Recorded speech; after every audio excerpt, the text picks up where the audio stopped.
শিবচণ্ডী দণ্ডবোধ।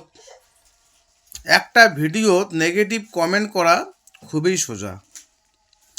একটা মানুষের ব্যক্তিত্ব নিয়ে খারাপ নোংরা ভাষা কমেন্ট করা খুবই সোজা, কিন্তু সেই ব্যক্তির পজিশনটা চিন্তা করিয়া কমেন্ট করা দরকার।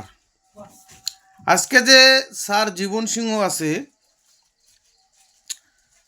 মহারাজা মানি ডাঙরিয়া অনন্ত মহারাজ আছে, বংশীবদন আছে, মানি ডাঙরিয়া নিখিল অমিত, মানছে অনায়াসেই উমাক গাইলে, অনায়াসেই গাইলে যে শালা চোর, শালা মানচিল লুট করে। আরে উমরা তো জাতির জন্য যতটুক করছে অতটুক তো কাহ করিবার পান নাই।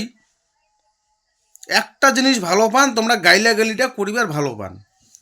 আরে সেই জায়গা কতটা প্রেশার আছে তোমরা জানেন? রাজ্য সরকার, সেন্ট্রাল সরকার, দুই সরকারকে ব্যালেন্স করি চলা লাগে, দুই গভর্নমেন্টকে ব্যালেন্স করিয়া চলিয়া তারপরে দেশীয় সংগঠন জাতিবাদী চিন্তা করা লাগে। না হলে এই সরকার জেলে ঢুকায়, না হলে ওই সরকার কেস দেয়। উমার নিজের পজিশনটা ধরি রাখিয়া তারপরে জাতির জন্যে আন্দোলন করা, এটা না যাত্রার পক্ষে না, এটা কাম না হয়। নাহলে তো সগায় বংশীবদন হলে নয়, সগায় মহারাজ হলে নয়।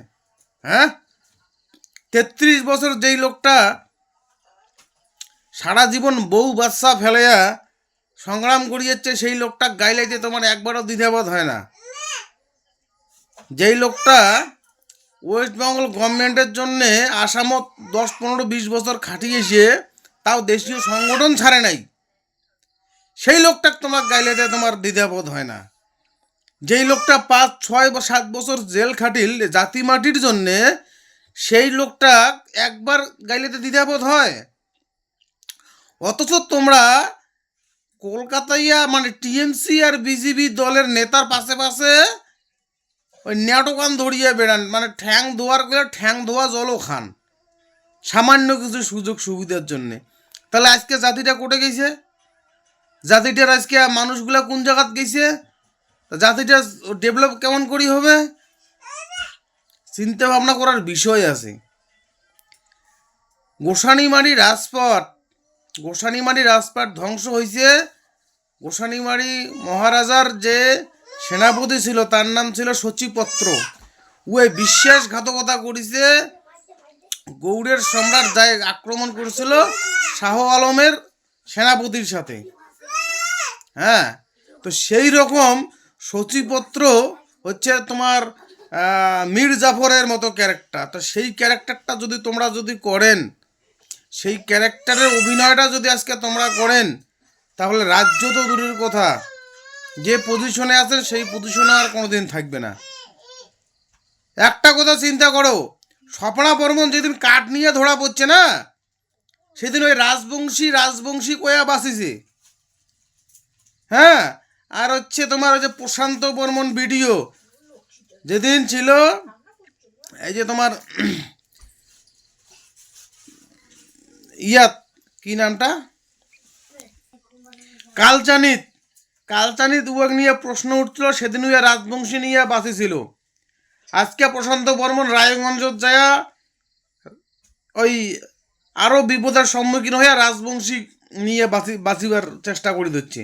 তো এইরকম বিভিন্ন জায়গাত বিভিন্ন রাজবংশী মানসি ওই সদনত পড়লে রাজবংশী। হ্যাঁ, তো এই বিষয়টা একটু খেয়াল করো, মানুষ সচেতন হও। খালি সদনত পড়লে রাজবংশীর নাম নিয়ে লাভ নাই। টিএমসি দল করিয়া দল ঘাত ধাক্কে বাইর করি যায়, তারপরে তোমরা রাজবংশী। আরে মনটা চায় না কোনো রাজবংশী মানসি হেন শিকারে হোক, কিন্তু জাতির জন্য তো কিছু করা লাগবে না? জাতির জন্য কিছু করো না রে ভাই। তুই বিডিও আছিস, তুই দিলীপ বর্মন, তুই স্বপ্না বর্মন, সদনত পড়লে রাজবংশী, তোমরা একটা দেখাও তো যে রাজবংশের জন্য কিছু করছেন। তখন তো কিছু করিবেন না, একদিনের সময় দেন নাই। তো মানুষের চিন্তা ভাবনা একটু পাল্টানোর সময় হচ্ছে। চিন্তা ভাবনা পাল্টাও আর জাতির জন্য কিছু করিবার চেষ্টা করো। আরে আমরা নিরীহ মানসিগুলা জাতির জন্য করি, দিন রাত্রি করি চলছি, আর তোমরা পজিশনে থাকা মানসিগুলা তোমরা সদরতপুরের রাজবংশে জাতির জন্য কিছু করবি না, তা কখনো হয়? পার্টি করিবার ভাল লাগে।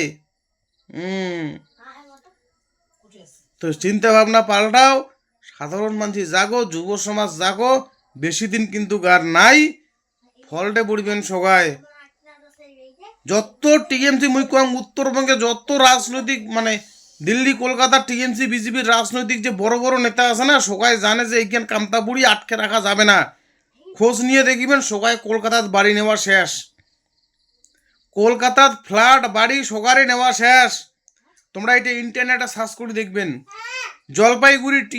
জলপাইগুড়ি আলিপুর, দার্জিলিং, কোচবিহার, মেঘলিগঞ্জ যত বাড়ি যত নেতা আছে টিএমসি আর বিজেপির এমএলএ এমপি বা সভাপতি, হ্যাঁ তাই সবাই কলকাতার বড় জমি নিছে, ফ্ল্যাট করছে সগারে। কিন্তু হুশটা ঠিক আছে, যে ওখানে আমরা বুঝি গেছে যে উত্তরবঙ্গ তার বেশি দিন রাজনীতি করা যাবে না। কিন্তু আমার উত্তরবঙ্গের যে মানসিকগুলা আছে ভূমিপুত্ররা, ইমারে এলাও বুঝ থাকে না, ইমরাই উমার নেড়ু ধরিয়া ঝুলি থাকে গাধার ঘর।